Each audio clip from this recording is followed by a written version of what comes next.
ضمنی بات ہے، اگر حل ہو جائے تو اچھی بات ہے۔ بہت سارے لوگوں کا عقیدہ ہے ہم جو درود پڑھتے ہیں نا یہ سیدھا مدینے جاتا ہے، ہم جو درود پڑھتے ہیں سیدھا مدینے جاتا ہے۔ اگر درود مدینے جا رہا ہے نا تو اس کا مطلب یہ ہے آپ کا درود قبول ہی نہیں ہوگا۔ اللہ رب العالمین کی ذات مدینے میں ہے یا عرش معلیٰ پر ہے؟ کہاں ہے؟ عرش۔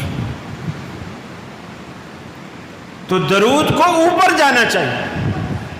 درود ایک دعا اور اس کے پہلے الفاظ ہی یہی ہیں، اللہم صلی علی محمد، اے اللہ محمد صلی اللہ علیہ وسلم پر رحمت نازل فرما۔ اگر درود اوپر نہیں جا رہا، کسی اور ملک میں کسی اور شہر میں جا رہا ہے تو یہ قبول نہیں ہو رہا۔ اب جو مسئلہ یہاں میں سمجھانا چاہ رہا ہوں وہ یہ کہ حضرت عثمان جتنا عرصہ بھی کفار کے پاس قید رہے، جتنا عرصہ بھی رہے، انہوں نے رسول اللہ صلی اللہ علیہ وسلم پر درود نہیں پڑھا ہوگا؟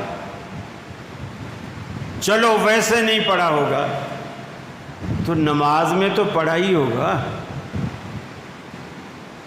تو وہ درود بھی رسول اللہ صلی اللہ علیہ وسلم کے پاس فرشتوں نے نہیں پہنچایا، وہ بھی نہیں پہنچایا، ورنہ اللہ کے رسول کہتے بھائی یہ خبر بالکل ٹوٹلی غلط ہے، عثمان تو نماز پڑھ رہے، اس کا درود میرے پاس آ رہا ہے، ظہر کا آیا تھا، عصر کا آیا تھا، ابھی مغرب کا بھی آیا ہے، وہ تو زندہ ہے، یہ خبر غلط ہے۔